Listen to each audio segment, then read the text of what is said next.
It's time for us to begin, and so we're going to begin. My name is Hein, and it's good to be with you here for this hour. I want to talk about a topic that's going to involve some rhetoric that we hear a lot about, culture wars.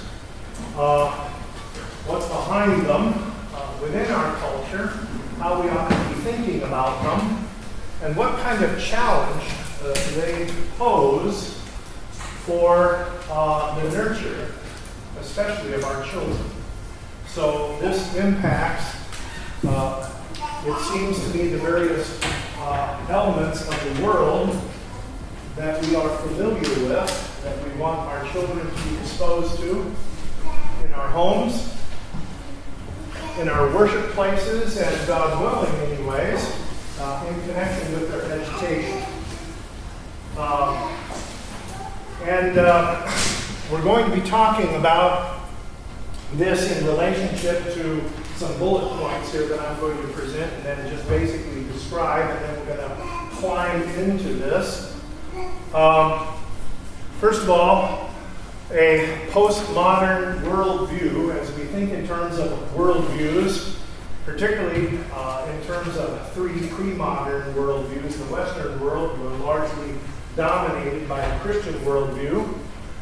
A modernistic or naturalistic worldview largely is that which was the residue of the age of the Enlightenment, holding sway certainly through in the Western world, certainly through the ending decades of the 20th century, but rapidly from the 1970s onward, and certainly here in our first two decades of the 21st century, a worldview known as postmodernism, which in many respects is not really a worldview, but it is a replacement of a worldview because it has a completely different starting point.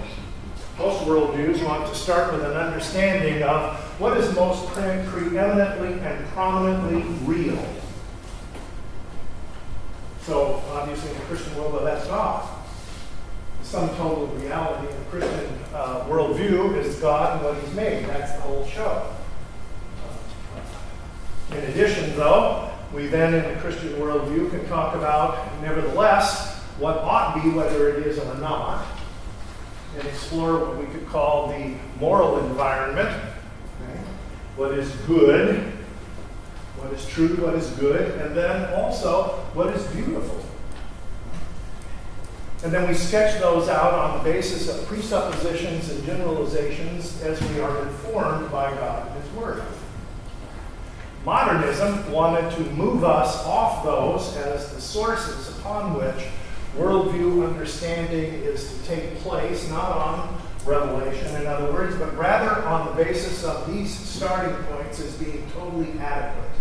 What it is that we may perceive and what it is that we as human beings may conceive critically. Not revelation, but reason.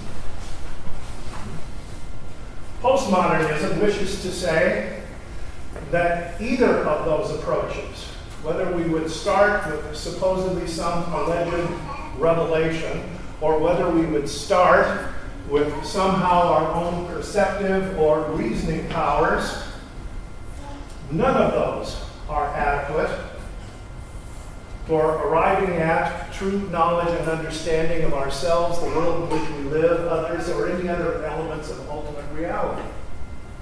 For this single reason, and this is the starting point, therefore, of postmodernism, language is an inadequate vessel to communicate or express such things.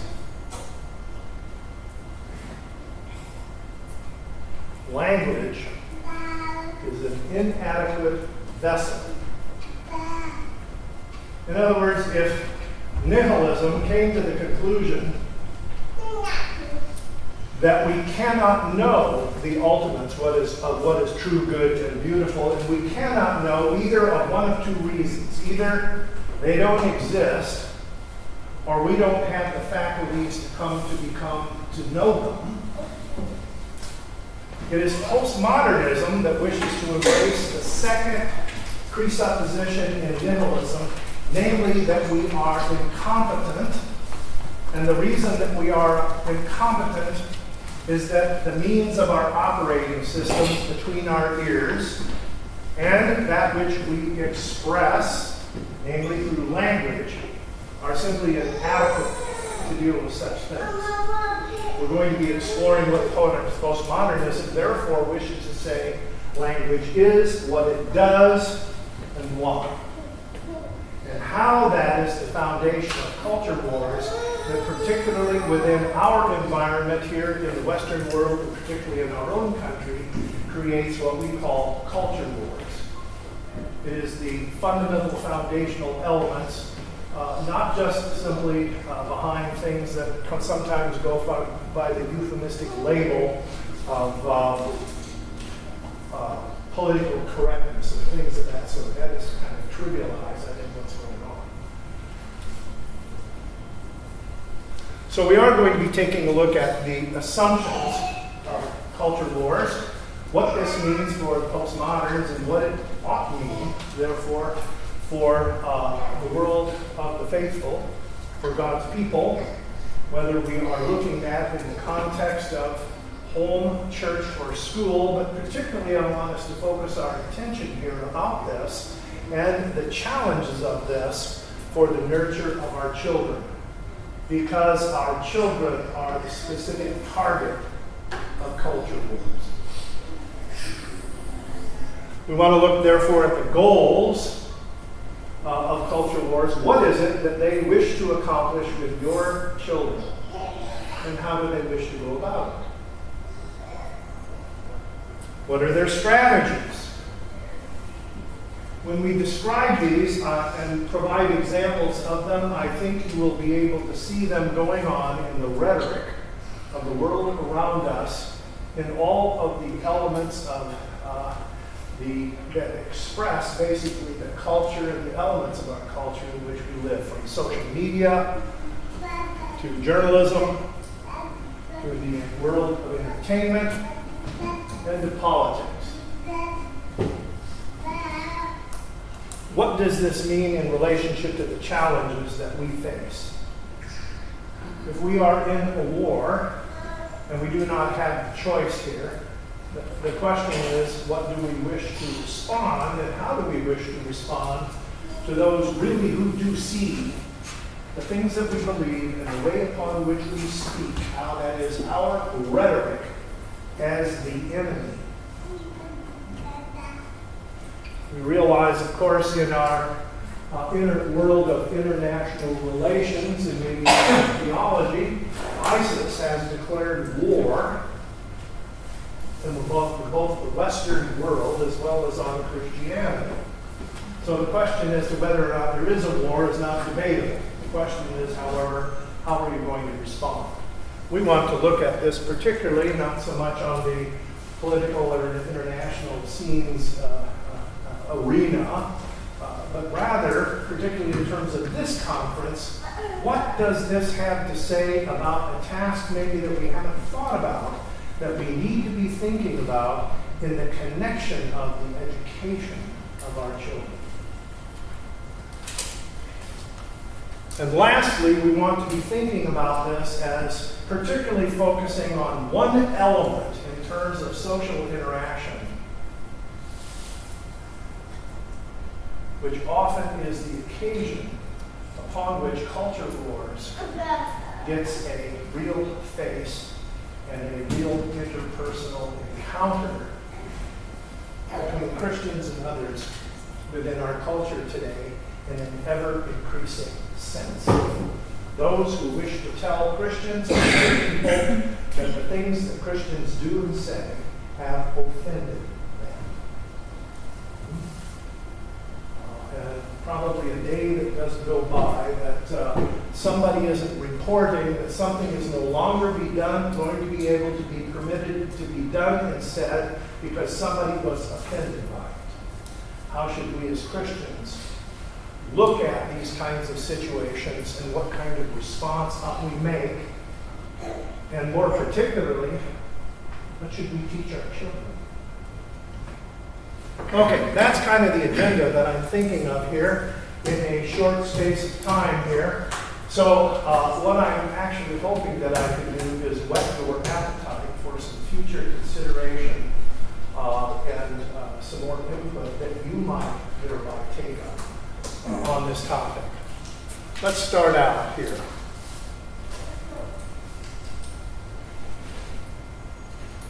Most worldviews identify the understanding of meaning in language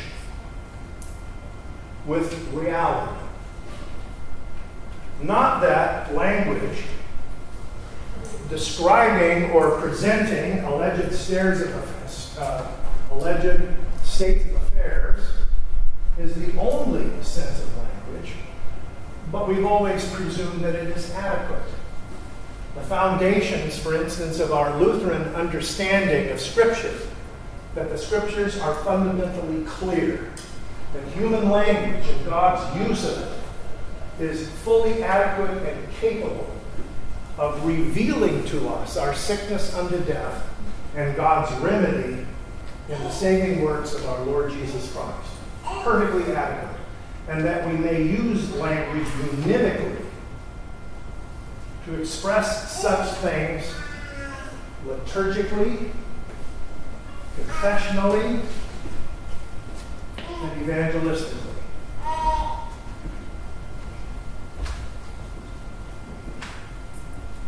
However, while we do have such an understanding, and it is shared by most historic worldviews, in postmodernism, this is denied. If we wish to think of a comedic way of imagining the use of language that doesn't work with this presupposition, such was the stuff of the very popular satirical novels of Lewis Carroll, Alice in Wonderland, Through the Looking Glass, in which Lewis Carroll wanted to depict comedic situations or things that were just absolutely ludicrous on what, to use his word, what would it be like if language went on a holiday? For postmodernism, this is not a holiday with language. Rather this is of the stuff of language and always has been. It's normative for language. So that meaning in postmodernism is to be understood as only a construct or a convention of its usage within the relative framework of some community. Can language function that way? Sure it can. Think, for instance, and we're getting close to it, fall's coming, football, right? Think about the language that goes on at a stadium or on living room floors. Think of this language, 1st and 10, sack the quarterback, wide outs, fly patterns, and so forth. There is the use of language that revolves simply around a common interest and activity that players, coaches, press boxes, and fans share that has no particular specific meaning or purpose or use outside of the context of the game of football. So can language, is it possible to conceive of, using that as a paradigm, the notion of a language game? Does football have a language game? Yeah, it does. But that doesn't eliminate the notion that there is univocal language that has meaning, or at least a meaning of alleged states of affairs. If somebody says, the rose is red, or in a Christian worldview, though denied in naturalism, the rose is beautiful.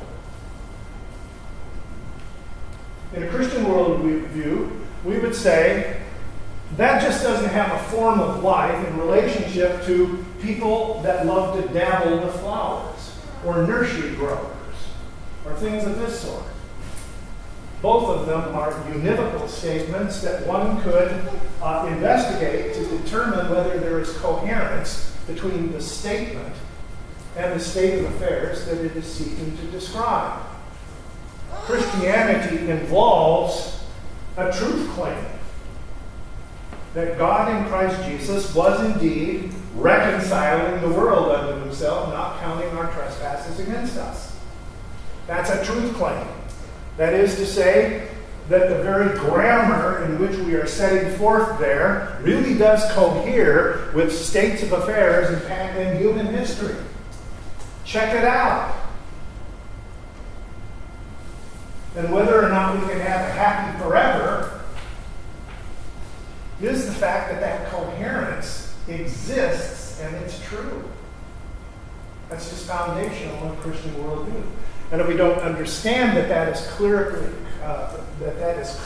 set forth in the Scriptures, that the Scriptures mean what they say and they say what they mean, and language is functioning in just a sense of coherence in that way, or correspondence, I should say, then Christianity collapses.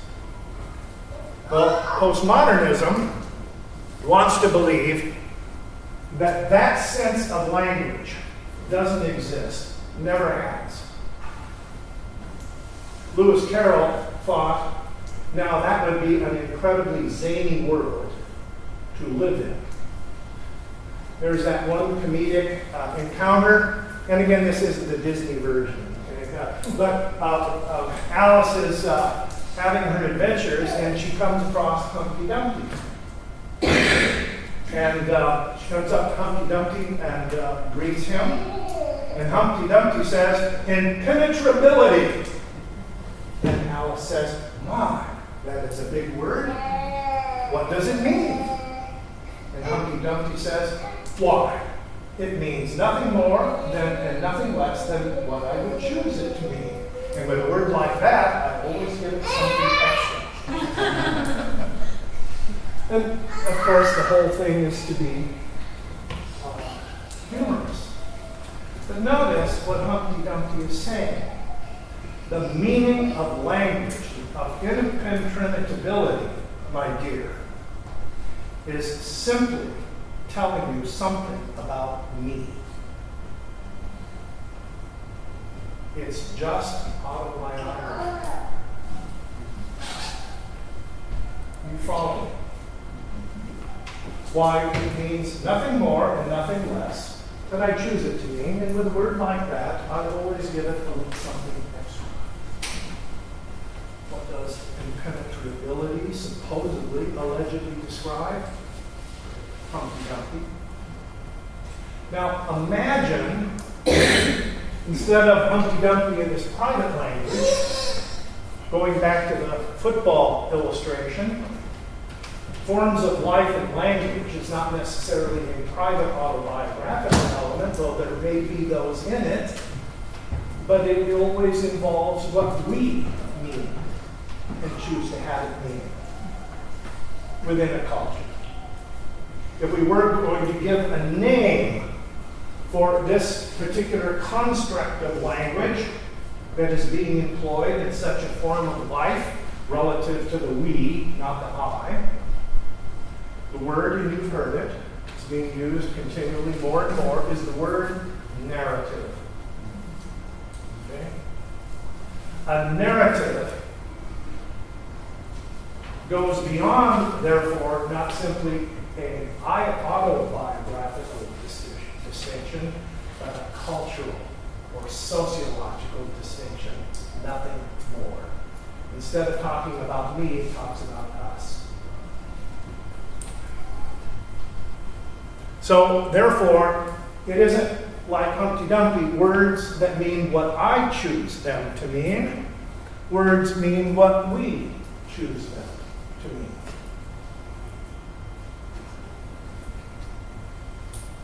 Think of this in terms of how, therefore, postmodernism wants to understand what does it mean to be a human being.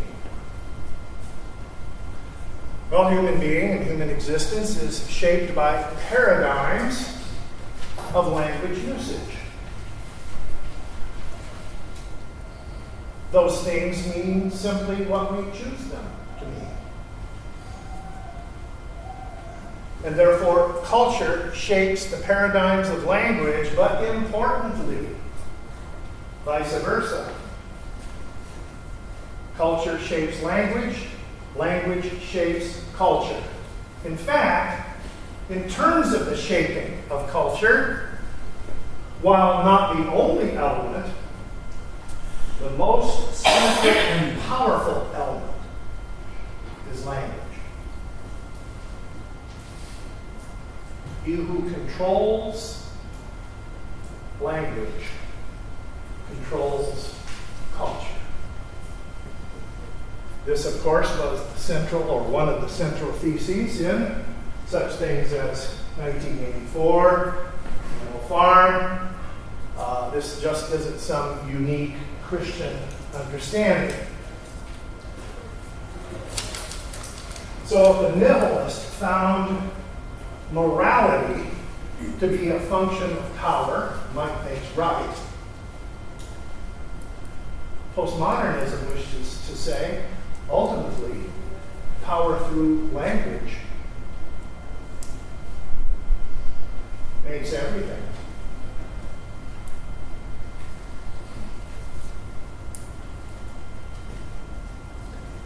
It is assumed that the human being, nevertheless, though, is a biological being and a product of the universe.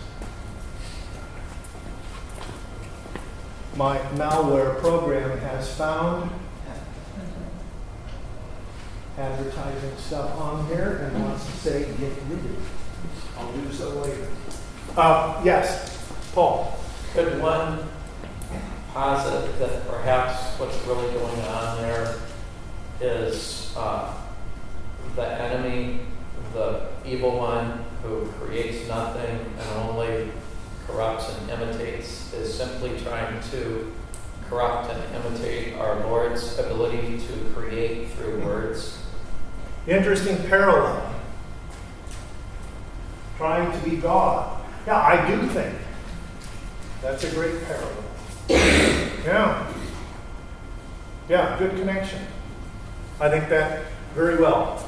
And the notion, in terms of your sense of creating a comparison, I want to build on at least that and say this with all soberness. This is demonic. It's not simply wrong. All right? And I mean that in all seriousness. As we go through this, I hope that there is alarm that you are left with. Alarm that gets you thinking, how can we deal with this with our young people? Because we have not had to deal with anything like this in the Western world in generations. We have no models or paradigms or things that we can go back to say, well, we got to do that again.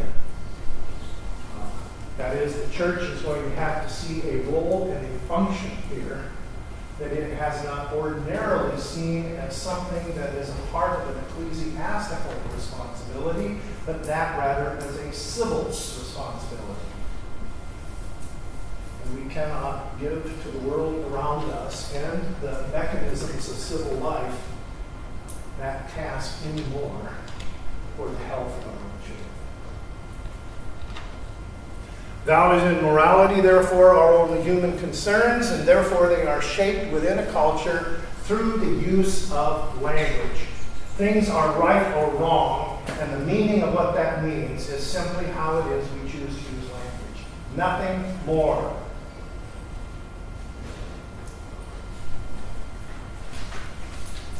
There is no sense of meaningful correspondence between the language and something objectively that could be considered either good or evil, important or valuable outside of ourselves. These are simply descriptions of ourselves and how we choose to see ourselves. Nothing more. So all morals, values, and taboos, therefore, are relative to a given culture. As culture is dynamic, so also then is morality. The world is intrinsically devoid of any absolute meaning, purpose, and value, and language is an incompetent vessel even to express it or understand it. Now, as we alluded to, using lingo, postmodern lingo, the word narrative is an important term, for a narrative is a story that simply depicts a way of looking at self, others, and what is important within a given culture.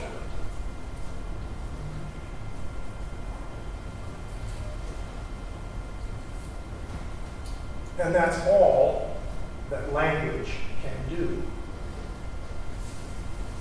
This is not one use of language among many. It's the only use of language. You can see, therefore, that those who are able to shape the narrative are able to shape culture. But there is something else that postmoderns believe about language, and I think it is dead right. And we need to take it to heart. We'll look at that in just a moment. Every culture, therefore, has its own narratives that are only applicable within a given culture. That is the fundamental assumption behind multiculturalism. Every culture has its own narratives,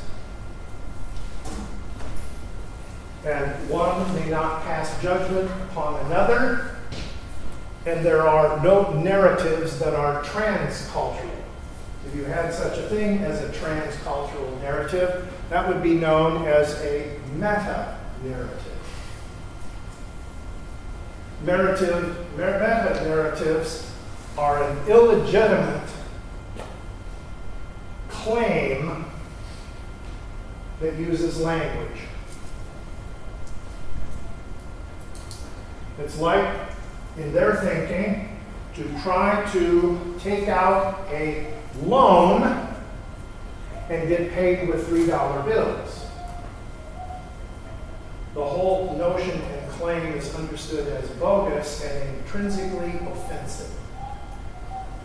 Yes, Erica? I'm thinking that postmoderns don't find childhood narratives such as the Easter Bunny or those sorts of things as offensive to them. They just recognize it as either pretend or silliness or frivolity. So why is it that they get so, when they can just create any paradigm they want with whatever narrative they want, why are they so offended by the Christian narrative or Christian? Interesting thing. I just read last week, not about the Easter Bunny, but rather about Santa Claus, that the reason that we have to get Santa Claus out of Christmas is that the children grow up thinking that there are such things as meta-narratives. And for that reason, we not only got to get Christ out of Christmas, we got to get Santa Claus out of it also. I mean, Easter Bunny is on deck, shall we say, all right? But understanding just your point, I think they're beginning to agree. Here we're teaching our small children about meta-narratives. We had better cut that out, okay? Isn't that part of And they were talking about Santa Claus in that regard. Yeah. Isn't the meta-narrative part of our narrative? Christianity is intrinsically a meta-narrative. Yeah. So. Yeah. So, if we... But that's our narrative. The light So they don't goes have on. They don't have any business telling me what my narrative is. But my point is to say, if you tell them this is your narrative, okay, then notice your I know. I can see your pronoun. You are. point. Yeah. You're saying, I'm going to communicate with you some autobiography. Sure. My point is, it's not. They don't even. And they don't accept that. Actually, they will, unless perhaps you might say to some, My friend, are you a Christophobe? Can I help you? But there is a point, though, and I want to come back, though, to your point, because I think you are raising, though, an issue which is extremely important for education. We must teach our children the language of meta-narrative, or we train their way of thinking just exactly, where we meet Christophobes or not, how the postmoderns want everybody to think. And this has been an escape route that the church has used to try to avoid friction by, in essence, changing the shape of the language of what Christianity is and turning it into a postmodern narrative. Is there literature which proposes to be Christian out there which is advising us to do just that? Yes, it is. Mark and avoid it. Because when you make it a narrative, not only is it not true, it's not wrong. In other words, from a Christian worldview, it's beside the point.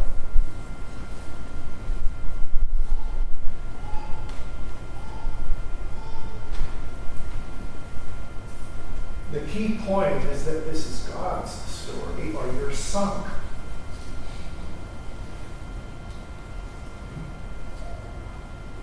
I mean, if it isn't the story in John 3:16, 2 Corinthians 5:19, we're all dead.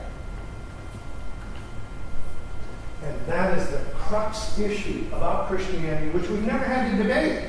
People have told us we're wrong, right?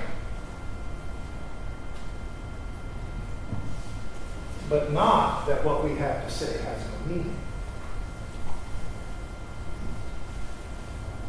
Well, let's come back to that.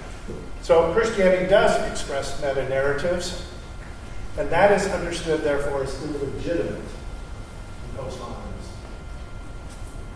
What offends them is that it is a meta-narrative.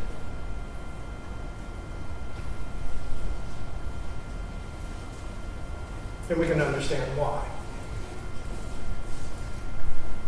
With the understanding, though, that pastor brought up over here, and I believe he is dead correct.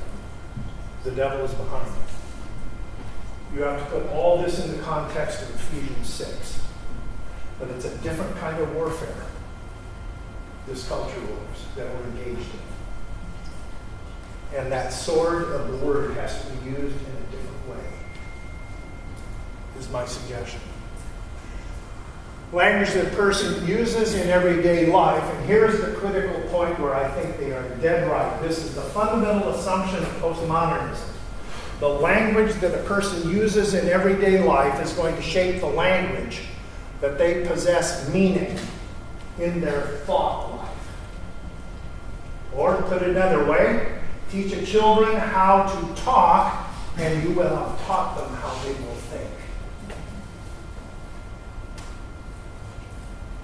And by talking, I mean in the ordinary social conventions of life, which is the context in which most of us are doing that evaluative kind of thought talk about what's going on in our lives. It's one of the reasons why I have to take time out. This is a crass commercial announcement. A recent work that I have published called Christian Life, Cross or Glory is an attempt to translate the verities of living in the cross of Christ with what I call ecclesiastical street language. We know of the language of confession, as in confession of sin. We know of the language of confession of faith, as with our creeds. We know of the language also of the liturgical expressions of divine service. But how would we articulate the faith in terms of the constructs of language that would be appropriate for just simply thought life in the social milieu. And I'm not thinking of hyperbole here, and I'm not thinking of being cutesy, but what are the ordinary equivalents? Problem of sin is death. You got two choices. You can die to sin and live with Christ, or you can just die. There's your options. That's kind of like ecclesiastical sweetness. Well, anyway, my point being is that as a challenge for all of us, I think one of the things that we need to do, and I know I'm getting a little ahead here, is that we need to be thinking about how it is that we are able to translate the fundamental realities of a Christian worldview, how to think about what is true, good, and beautiful with ordinary street language. What is appropriate for that? Realizing, of course, the world around us is going to be using language that does just the opposite. In other words, nobody else is going to do it. Social media is not going to do this for your child. The youth culture will not do it. The top 40 will not do it. Entertainment will not do it. Nor will public education. In fact, they have an agenda to have your children talk just exactly according to their worldview. Realizing that whatever you do between the closed doors of your home and your church is a private language that you can have, kind of like going to football on Sunday afternoons. But here's the language for where we live, work, and play. And that then becomes the thought language. So teach a child how they should talk, and you teach them how they will think. And as they become intellectually more sophisticated, as they grow and mature, their language will become more sophisticated. And the more sophisticated that language becomes, shaped by postmodernism, the greater the cleavage will be between the language of confession of faith, confession of sin, and the thought language upon which they make meaning in everyday life and make decisions about how to live, work, and play.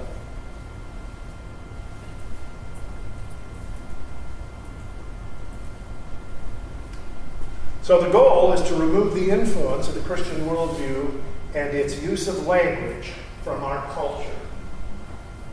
That is what culture wars is most fundamentally about. You know elements of this. We do not wish to allow you to say anymore, Merry Christmas. You go with Happy Holidays. And God knows who's going to be going into that bathroom one of these days, regardless of which one it is. So on, so on. Yes? I was going to say, I think that the postmoderns have found a even more effective way to push this, in that they have not just removed the influence of Christian worldview, but now they are at the same time replacing it with counter language. Precisely. Oh, yes. And we're going to talk about the strategies, okay? We'll get to the strategies here in just a moment.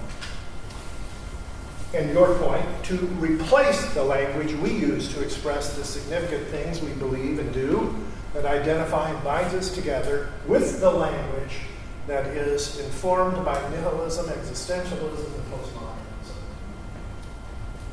For autobiography, the language of nihilism and existentialism. For cultural we language, postmodernism.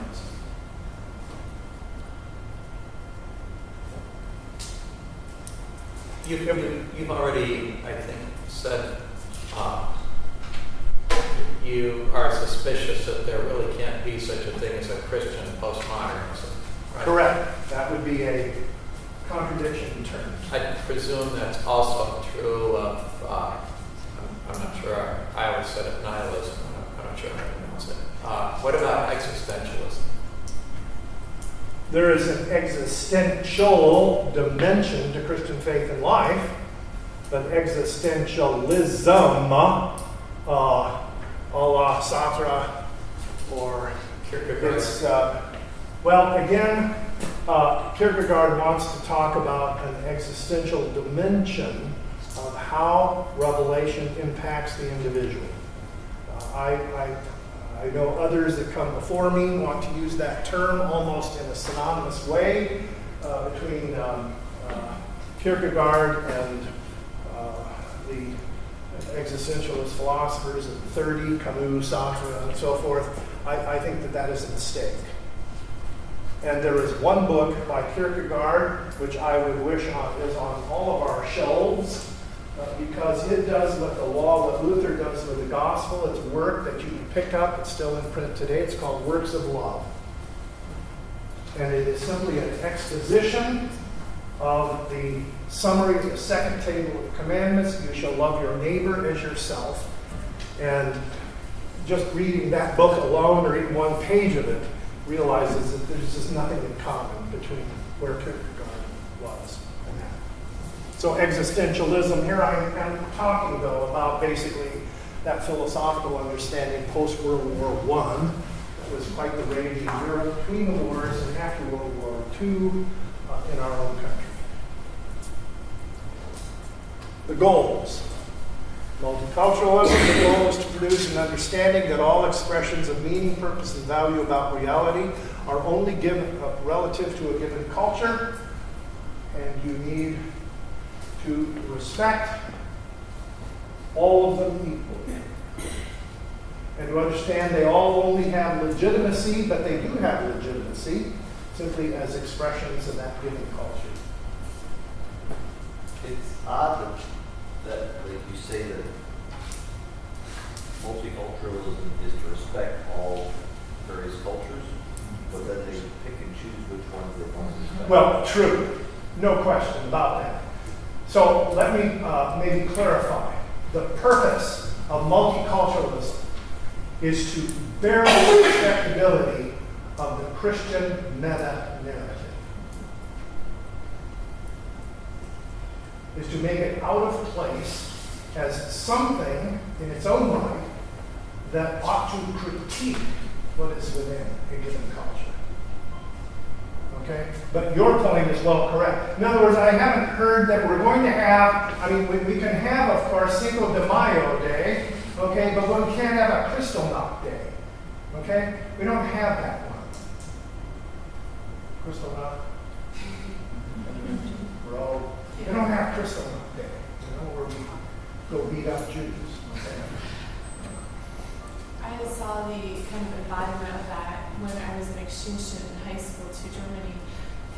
As they were preparing us to fly over to the country, they tried to drill into us, it's not good, it's not bad, it's just different. Yes, exactly. That's exactly what Yeah, precisely. Just Precisely. over and over Yeah, and over yeah. and over again. Yeah, and we I'm need like, to respect that difference. Yeah, even at for sure. 16, I was like, yeah, some things are good, some things are Yeah. bad, and some things are different. But the mission really has, because you will notice the different treatment that is given of Islam. And Islam is just an absolutist worldview, every bit, if not much more militant even for that matter than Christianity. But that's fine. Why? Because it opposes Christianity. All right? So, is there inconsistency? Oh, heck yes. Okay? You bet. The process involves, therefore, and here we're getting to the strategy, employment of what is known as deconstruction, marginalization, and identification. Let's go through these. Deconstruction. Deconstruction is where you associate language that you want removed from social discourse by describing and associating that language with categories and terms and values that are culturally repugnant or have very negative connotations. You cannot read a headline in any news reporting, in print or online, that isn't employing this strategy. Identifying the language as racist, discriminatory, bigoted, phobic, hate speech, offensive, narrow, outdated, unscientific. The association of terms, languages, phrases with these kinds of labels, where if you want to make a reference to it, you can't use it, so you have to just speak of the first letter. But it can't be said. Dr. Hein, Yes. could we, with deconstruction, could we take that also to the way that we teach literature, for example? Instead of taking literature as a whole anymore. Let's say, for example, we're actually reading good literature, that schools, that teachers have the students deconstruct the story so as to not allow students to take it as a whole, but they have to identify these things, that gives the teacher the opportunity to change the language. Heaven forbid the children are able to see the whole, they have to change the language. Or am I... Or it's not permissible. Or is that a bridge too far? I'm not totally sure. Okay. Because I'm not sure of the context and things of which you are speaking there. So I'm not sure whether I'm totally on your wavelength about Sure. that. So I'm feeling uneasy That's fine. to give that a definitive response. One of the things that we noticed, though, and that is that language does depict a worldview. And in reading literature, certainly if you're going to be reading the Western canon, are you going to be encountering, through the centuries, Greco-Roman on forward, some literature that you want them to be aware of that is reflecting different worldviews? Yeah. But you want to help them to understand how the language, has its meaning in the context of those worldviews. But not just simply implicating those are different worldviews, but they are elements which we either might applaud or have to say that we do not approve of because they are contrary to the meta-narrative. And I don't even like that term, but to a Christian worldview. Okay? Second thing, though, is to marginalize. And here is where it particularly hits our young people. To marginalize is to categorize people who speak using terms and language that is being deconstructed as uneducated and or socially or psychologically maladjusted or both. There is something wrong with people who continue to use deconstructed language. It is a symptom of a want of education or a want of psychological health, or both. This is, of course, a takeoff, right, of totalitarian regimes, particularly those of the 20th century. The opposition and the refuseniks, where were they sent? If they thought it was a problem with education, they went to a re-education. If they thought somehow, that it was a deeper level personal problem, they committed them to mental hospitals. maybe both. The point being is that you are hearing this language from people who do not have an acceptable, normal place in our culture and society. And therefore, that is a problem for our culture and society, and we need to remediate it. And they need to be taught. And these are the ways we do it. We give them the education that they have been missing, or in our social agencies, that education now is called sensitivity training.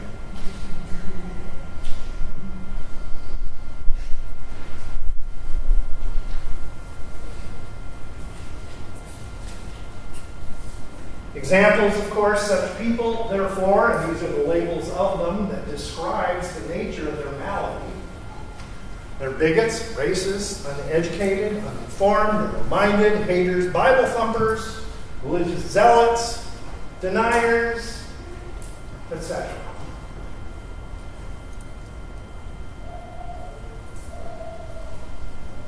This is the rhetoric progressively of our culture, and in relationship to those that employ the Christian worldview in social discourse, it is becoming more striking.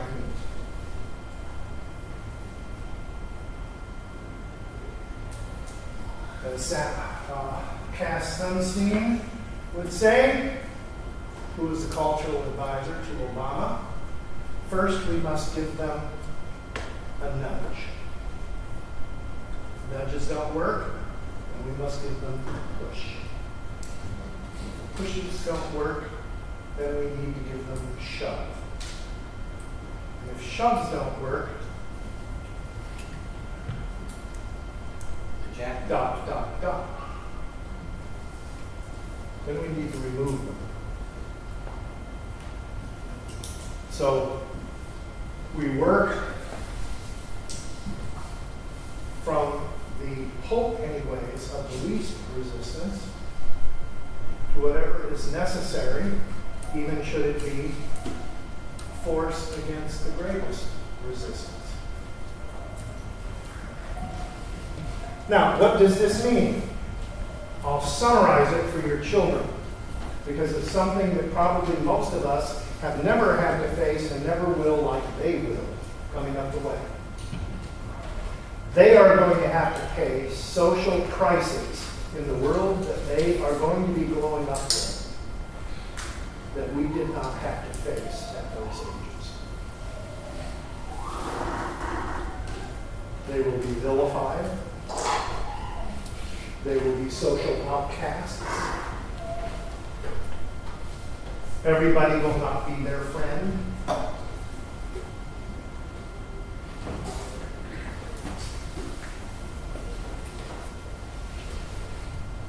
So we have the challenge of teaching them. This is going to happen. It's going to happen more. And then you're going to have to teach them this. Why it is worth it.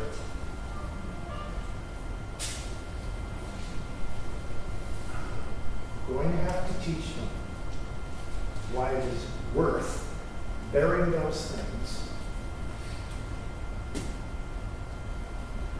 They're not despairing or becoming a person filled with rage. You're going to have to teach them the Sermon on the Mount and how that applies in their everyday world. And you're going to have to teach them about how it was so different than it was with us. We have to walk it like we talk it. They have to talk it like they walk it. So an identified marginalized people must pay a price, and argumentation is largely avoided. They don't argue, because them, issues of truth are beside the point. It's the use of language, that's everything. So our challenges is that our people, and we as adults also, are going to become more marginalized, And that means that the church has the responsibility to mold and shape how our children especially are going to talk and think according to a Christian worldview. Or our secular culture will do it for us. And that is their mission to do just that. So historically, the church has taught the languages of confession, faith, prayer, and worship, but we must consider now the task of teaching and nurturing our children in language of everyday social discourse. Or again, our surrounding culture will. What are the structures of where you live, work, and play, and worship and teach by which that can go on with our children? And what are the strategies best for doing that where you are? This is what I would wish to say is a challenge for you, because they have fought out there how they're going to do it to have your children removed from the faith in which they were baptized as the operating system of everyday life. So we need them to raise up to be counter-cultural, to use language of the 60s, to use language shaped by the assumptions and values of the Christian worldview. We need to teach our children why it is important to talk it as they talk, even in the face of threats of rejection and recrimination, because it is already here and it will get stronger in the days ahead. And I think that's okay. Giving offense and taking offense. I'm over all that, right? Okay. I have a handout that has all of these slides on it, as well as stuff for further reading. If you would wish that, email, and I'll send you PDFs. Okay? Thank you so very much. Okay.